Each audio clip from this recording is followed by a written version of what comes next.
Okay, good morning once again. This will be my third take for the recording. I hope we can finish or somehow record it properly. Okay, so allow me to answer the activities that was required to you. Yes, last Monday, I think. Okay, so we have the chapter 2 problems. Okay, let's have problem number 1, the accounting events. Which of the following events would be recognized in the accounting records of Root 2 HR consultants on the date indicated? Okay. February 15, Chu HR Consultants offers to purchase a piece of land for 1.4 million pesos. There is a high likelihood that the offer will be accepted. Okay. Although there is a high likelihood that the offer will be accepted, no, since it's still an offer, there is no transactions, there is no exchanges of cash and exchanges for land happened. So this is not accountable event. So this is not considered as an accounting event. Next, March 2. True HR consultant receives notice that its rental for an office space will increase from 50,000 pesos to 60,000 pesos per month effective April 1. Okay, once again, this one, the notice the notice does not trigger any accounting events simply because you're just informing the office or the renter that there will be an increase. No? So this is not an accounting event.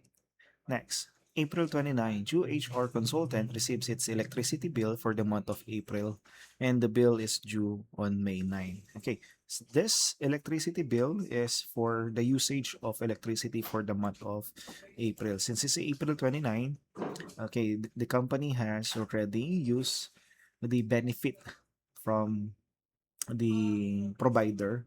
So therefore, it is an accounting event. Therefore, triggering the accounts for electricity expense or utilities expense and the accounts payable. Okay. July 10, HR2 Okay, True HR consultant, sorry, places an order for an office equipment costing 108,000 pesos. So this is an order. There is no delivery yet of the office equipment and there is no actual payment of cash. Therefore, this is not an accounting event. August 6, okay, the office equipment ordered on July 10 is delivered.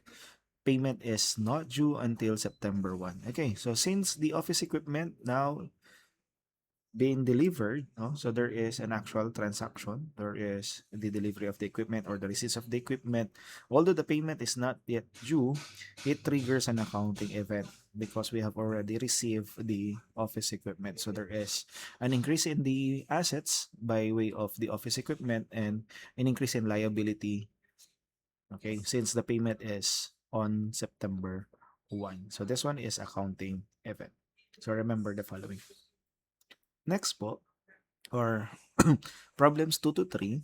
You're well aware of these problems, no? And I would like to answer this using the Excel. Again, this is my third take of recording, no, because of some issues. So let's have the following. Okay, so we have a liabilities and an equity. All you need to remember is the basic equation of ALE, assets is equal to liabilities plus equity. Okay, so if we have 457,000 liabilities and equity, all you need to do is add them up. That is 727,000. That will give you the answer. Okay, next. We have 1,006,000 and liabilities of 500,000. All you need to do is to deduct. No? This becomes assets minus liability equals an equity. Okay. Next, we have 309,000 assets and 120,000 equity. All you need to do is to squeeze, or just like what you have prepared for the equity, that is assets minus equity this time to get your liabilities. So that's 189,000. After getting the 189,000, always check if liabilities and equity is equal to the assets, which is 309,000. That's correct. Next, same, we have liabilities and equity. All you need to do is to add them both to get 1,207,000. That's correct. Next, equity ulit nawawala. All you need to do is deduct 895,000 minus 148,000. That's 747,000. After which, you check, okay, if this is 895,000. Next, squeeze 668 minus 222,000. That's 446,000. Once again, all you need to do is to check if that is equal. Okay, so those are for problem number 1. Next, problem number 2. I think this is problem number 2. I know. Problem number 2, requirement 1, and this one is problem number 2, requirement number 2. This time, we have an expanded formula. Remember our expanded formula, that is assets is equal to liabilities plus capital plus income minus expenses. To answer this properly, all you need to do is, make it in a negative form or i-minus natin yung expenses para mas madali nating makuha. Okay, so the first one, ang unknown is the asset. So all you need to do is add all of this minus expenses. So 96 plus 56 plus 46,500 minus 32,500, that's 166,000. Next po, we have liabilities. So if liabilities po ang nawawala, all you need to do is get the net effect of the equity. That's 39 plus 86 minus 48,000. That is 77,000. And after that, 151 minus 77,000 to get the liabilities of 74,000. And once again, always check kung tama ka po.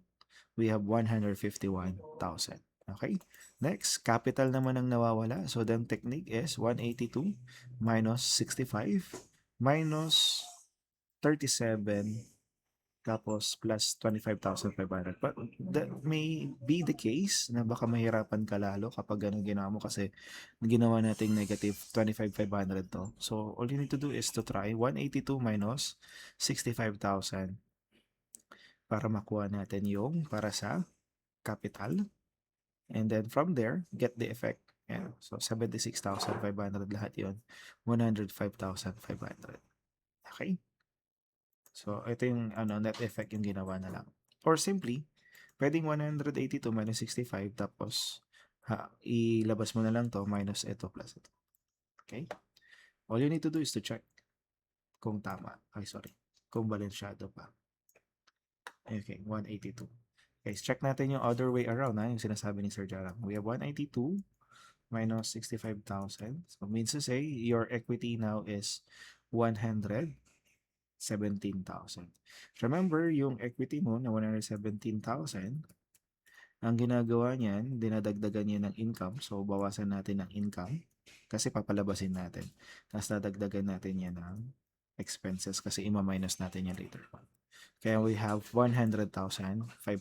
Kasi baka nalilito ka dun sa sinabi ko na kunin mo to, minus mo to, tapos i-minus mo to, tapos i-add mo to. Ito kasi yung magiging impact nun, 105,500. Nakuha po? Once again, ang ginawa natin, 182 minus ito, and ima-minus natin yung negative, it becomes positive. Okay, so yun yung shortcut to get the 105,500. Again, that's 182 minus 65 minus 37 plus 25,500 kasi minus negative 25, so magiging positive siya. Tama? Kaya magiging add 25,500. Okay na tayo doon? Okay, next. We have unknown of income. Anong gagawin natin ulit? Madali lang, that's 123 minus liabilities minus capital tapos plus 26,000. We get this one. Okay, so check natin kung gumagana yung shortcut na tinuro. 123 minus this plus, minus negative 26. Check natin. That's 53,000. Yung minus kasi, magiging plus yan, di ba? Okay, so that's 53,000. Gets po? Anong ginawa ko lang? Method. Okay, sinunod ko lang po yung expanded formula ng method. Okay, so this one, lastly, 94, 25, 37, and this. Madali na lang yan. 94 minus 25 minus 37 minus 67, 500. Okay, minus lang natin lahat. We have 35,500. Okay?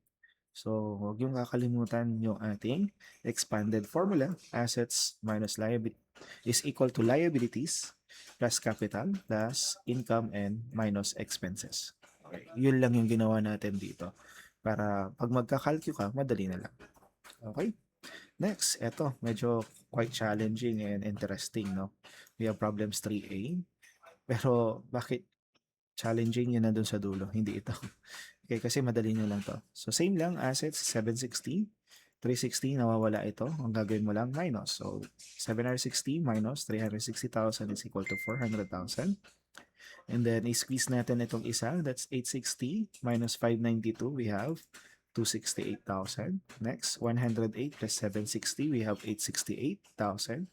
Next, 626,600 minus 376, 240 is 253,60. All you need to do is to check later on. And ito yung exciting na part kasi most of you nag-away-away dito. If you have seen a negative, no, negative po na equity, it means to say it is deficient. No? Ibig sabihin, mas marami yung naging expenses niya, no? Or losses na na-charge sa kanyang capital, kaya naging negative po siya. So, ito po, pag nakakita kayo niyan, deficient po yan, capital deficiency. So, ang gagawin nyo lang po is, again, we have 800 and negative, pag adin mo lang, that's 700,000. Okay? That's 700,000. Yan lang yung bago siguro na medyo nag-away kayo ng konti. And then the rest, this is just put into words. Ang gawin mo lang, di ilagay mo. So, Jamie Delgado Pest Control has an assets of 600 and equity of 450. Ano gagawin? 150 ito. Diba? Margie Clavano Realtors has liabilities of 530,000 and owner's equity of 410,000. Ang gagawin lang natin, pag-edit, 530 and 410. Next, Marco Fuentes Plumbing Contractor has an assets of 473,000 and a liabilities of 153,700. So, anong gagawin natin? 473 minus 153, we have 319,300. And then 147, Ryan Morales Acting Studio, liabilities and owner's equity of 236,500. All you need to do is add. We have 383,500 and letter E, no? 624,000 assets, 237, ang gawin mo lang, minus. Okay? Ito yung maganda, yung letter C. Problem letter C. Bakit? Kasi may bago. Ano yung bago? Meron tayong beginning of the year, during, and then ending. Okay, so ang gagawin lang natin, susundan lang natin yung kwento. At the beginning of the year, the assets of Cleope are services were 360,000. Yes. And owner equity of 200,000. Nakita mo merong 160,000 dito. Bakit? Pinalabas na lang po yan. Okay? So, lagay natin pink. Pinalabas na lang natin yung 160,000. Paano? The basic equation of assets is equal to liabilities plus equity. During the year, the assets increase by 120,000. So, kapag increase by, kung yung anong amount na yon, okay, yun yung i-add natin, 1,500 or 120,000. Pero kapag sinabi niya increase to 120,000, or sorry, hindi siya pwede increase to kasi decrease na. From 360 magiging 120. Kapag 2 na yung ginamit, that is the ending balance. Okay? Mamaya, tingnan natin. Okay, parang ganito. If, ang sinabi niya, if the assets is decreased to 120,000, etong ending mo, hindi siya 480, 120,000 siya. Yun yung decrease to. Okay, pero since increase by, idadagdag lang natin yan. Ang liabilities increased by 20,000. Walang nangyari sa equity. Pero di ba dapat may mangyayari din dito? Yes. Pero hindi siya binigay. Anong gagawin? Hayaan mo lang. Kasi may iba naman tayong way para makompute kung ano yung hinahanap. Ang tanong niya, what was the owner's equity at the end of the year? So, applying, we have 480, tapos 60 plus 20, 160 plus 20, we have 180. Wala ito. Anong gagawin mo lang? Asset is equal to liabilities plus equity ka lang. So, all you need to do is, 480 minus 180, we have 300,000. Okay? Kahit na hindi mo na to palabasin kasi ang given lang naman yung dalawa, okay lang. Kasi pwede nating masagutan yung ending using the basic equation. Okay? Next. At the beginning of the year, Cora Gabay and Calling Station had a liabilities of 100. That's check.